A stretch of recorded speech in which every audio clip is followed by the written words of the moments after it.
श्री राधा कृष्णाभ्यां नमः। भगवान राधा कृष्ण के चरणारविंदों में कोटि नमन करते हुए मित्रों को, जिज्ञासुओं को, धर्म प्रेमियों को, ज्योतिष विज्ञान प्रेमियों को हर हर महादेव, बम बम भोले, नमः शिवाय। मित्रों, एक है श्रुति और एक है स्मृति। श्रुति वेद के लिए कहा जाता है और वेद परमपिता परमेश्वर, जगदाधार, जगन्निवास ईश्वर की वाणी है। श्रुति में सभी सूत्र हैं। श्रुति में चारों वेदों में सूत्र हैं और उन सूत्रों को समझने के लिए कि ईश्वर ने क्या कहा है, उसका नाम स्मृति है। जो भी स्मृति ग्रंथ हैं, जो भी 18 स्मृति ग्रंथ हैं, 18 पुराण हैं और 4 वेद हैं, 4 उपवेद हैं, तो श्रुति को समझने के लिए और स्मृति की आवश्यकता है। इसी प्रकार से ज्योतिष शास्त्र को समझने के लिए ज्ञान की आवश्यकता है और स्मृति की आवश्यकता है। जिनको विस्मृति का रोग है वो ज्योतिष नहीं सीख सकते। जिनके पास ज्ञान नहीं है वो ज्योतिषकार नहीं हो सकते। हमारे यहाँ भारतीय ज्योतिष में, वैदिक परंपरा में जो ऋषि परंपरा है, हमारे जितने भी ऋषि हुए हैं, हमारे जो पूर्वज हुए हैं, और ये ज्योतिष अपने में एक सर्वमान्य, समस्त प्रकार के देशों में, समस्त धर्म ग्रंथों में, समस्त प्रकार के संप्रदायों में, समस्त प्रकार के धर्मों में इसको निर्विरोध माना गया है। ज्योतिष शास्त्र एक ऐसा शास्त्र है कि वो अंग्रेजी में भी है, वो हिंदी में भी है, वो संस्कृत भाषा में भी है, वो चाइनीजी में भी है, जापानीजी में भी है, उर्दू में भी है, फारसी में भी है। वो प्रत्येक भाषा में मिलता है। अलग अलग देश में अलग अलग विद्वान हुए हैं, लेकिन हमारे इस भारतवर्ष धराधाम में, आर्यावर्त ब्रह्माखंड में, इस जम्बू द्वीप में अगणित विद्वान हुए ज्योतिष के। उनमें पाराशर जी का नाम सर्वोत्तम, बड़े आदर के साथ लिया जाता है। उनको ज्योतिष का पितामह कहा जाता है। ज्योतिष का जो फलादेश है वो सूर्य के द्वारा भी किया जाता है और चंद्र के द्वारा भी किया जाता है और लगन के द्वारा भी किया जाता है।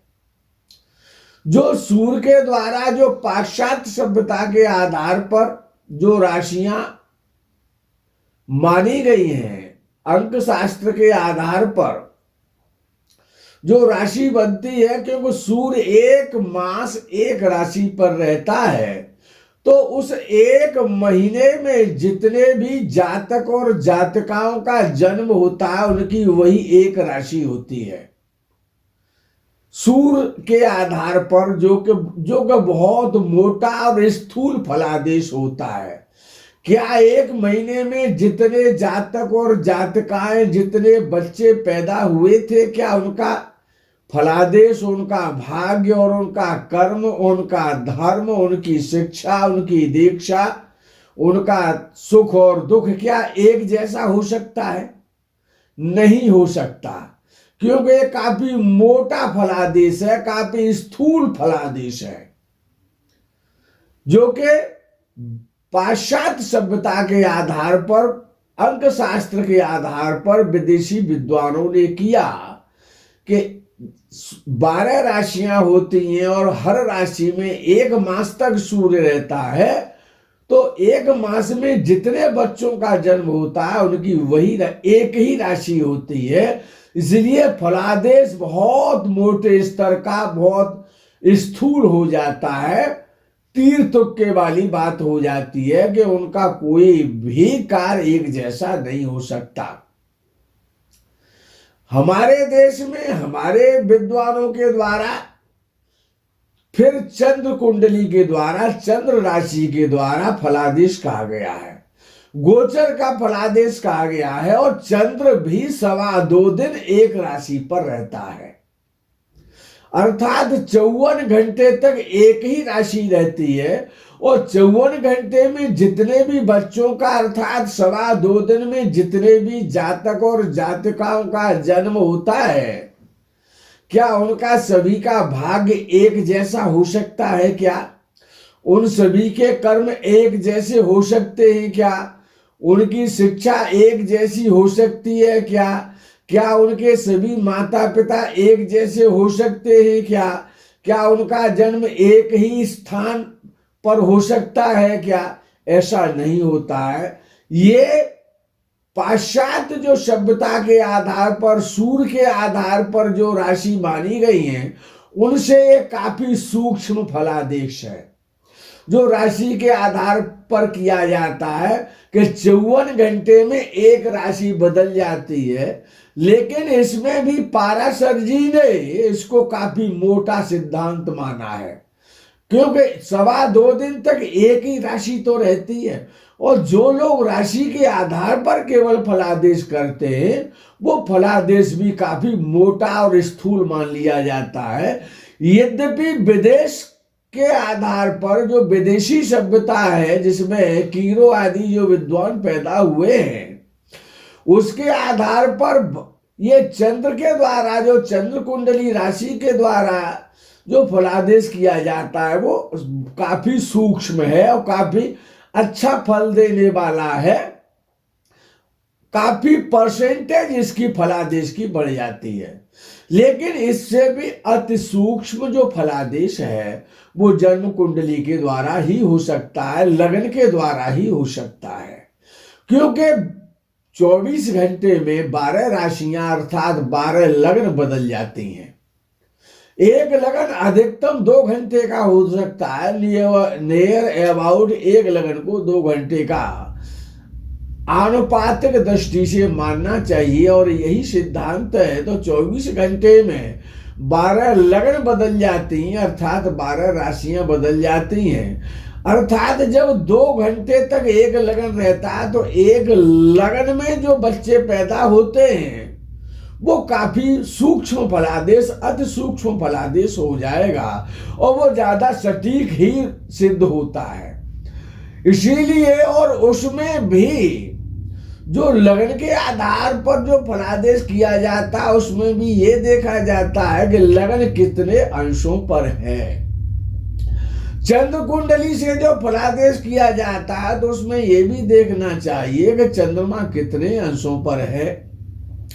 लगन कहीं ज्यादा अंशों पर तो नहीं है, 28, 29 या 29.5 या 29.25 अंशों पर तो नहीं है कहीं। अगर लगन ज्यादा से ज्यादा अंशों पर है, तो उसमें भी आपको अपनी बुद्धि का उपयोग करना पड़ेगा। जब लगन ज्यादा अंशों पर होता है, तो वो संधि में माना जाता है, और उसमें आगे की राशि का फल भी आपको सोचना चाहिए। वो जब लगन अंतिम अंशों में होता है, तो जिस प्रकार से किसी का सिंह लगन है वो अंतिम अंशों में है, तो उसमें भी कन्या लगन का असर आ जाता है।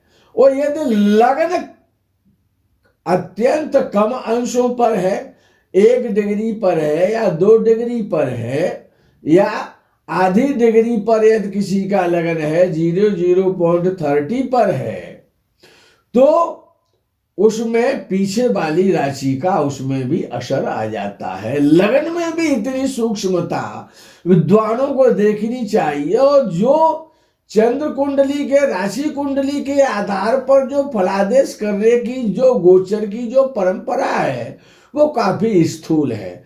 स्थूल इसीलिए है कि जब आप गोचर का फलादेश राशि के द्वारा आप फलादेश कर रहे हैं कि राशि से कौन सा ग्रह कहाँ बैठा हुआ है या गोचर में कहाँ पर किस भाव में चल रहा है, तो उसमें आपको ये भी ध्यान रखना पड़ेगा कि चंद्रमा कृष्ण पक्ष का है या चंद्रमा शुक्ल पक्ष का है, चंद्रमा अमावस का है या चंद्रमा पूर्णिमा तिथि का है, चंद्रमा कितने अंशों पर है। इसी प्रकार से जब आप लगन के माध्यम से फलादेश करते हैं और यदि आपकी लगन में कोई ग्रह बैठा हुआ है तो उसका भी प्रभाव लगन में सम्मिलित हो जाता है। ये जो फलादेश करने की जो परंपरा है उसमें नवांश कुंडली को भी नहीं त्यागना चाहिए, क्योंकि एक राशि में 9 नवांश हो जाते हैं। तो नवांश के द्वारा फलादेश करना जो विद्वानों ने बताया है कि नवांश का जो फलादेश है वो अत्यंत सूक्ष्म फलादेश है। इसीलिए जीवन का जो सबसे महत्वपूर्ण जो अंग होता है, जो सबसे महत्वपूर्ण जो क्षेत्र होता है, स्टेप होता है विवाह का, पति पत्नी का, इसीलिए विद्वानों ने नवांश को और पति पत्नी से जोड़ करके देखा। नवांश का जो फलादेश है वो लगन कुंडली के आधार पर ही, जिस प्रकार से लगन कुंडली का फलादेश विद्वान करते हैं उसी के आधार पर किया जाता है, कुछ सूत्रों को छोड़ करके। इसीलिए जो पाश्चात्य सभ्यता के द्वारा जो फलादेश किया जाता है, सूर्य के आधार पर 1 महीने तक एक ही राशि रहती है, जो फलादेश उससे भी अति सूक्ष्म है चंद्र कुंडली के द्वारा, राशि कुंडली के द्वारा, उसमें चंद्र 2.25 दिन तक अर्थात 54 घंटे तक एक राशि में रहता है। वो फलादेश भी उतना अच्छा काम नहीं करता, उतना सूक्ष्म नहीं हो सकता जितना कि लगन का फलादेश होता है। लगन में भी आपको अंशों को देखना चाहिए। यदि लगन मध्य अवस्था में है, मध्य अंशों में है, तो वो अपना पूर्ण और सटीक लगन के आधार पर फल देगा। वो फलादेश आपका सटीक हो जाएगा। और उसमें भी अंशों को, अधिक अंशों पर है आपका लगन या आपका सबसे कम अंशों पर है, इसको भी हमेशा आपको ध्यान में रख करके कुंडली का फलादेश करना चाहिए। बहुत सारे हमारे जिज्ञासुओं ने कई बार, अनेक बार हमसे प्रश्न पूछे हैं, कमेंट किए हैं कि आपने जो फलादेश बोला है वो राशि कुंडली के आधार पर आप बता रहे हैं या आप लगन कुंडली के आधार पर आप फलादेश कर रहे हैं। हम उन सभी अपने ज्योतिष के विद्वानों से, जिज्ञासुओं से ये विनम्र निवेदन करना चाहते हैं कि जब हम फलादेश किसी भी कुंडली का करते हैं या हम जो भी कुछ आपको वीडियोस आपकी सेवा में जो प्रस्तुत करते हैं उसमें हम विशेष रूप से लगन कुंडली, उसमें भी अंशों पर भी अपनी बुद्धि का पूर्णतया इस्तेमाल करते हैं और उसमें नवांश कुंडली को भी हम देख करके फलादेश करते हैं। उसमें हम सुदर्शन पद्धति के द्वारा फलादेश अवश्य करते हैं।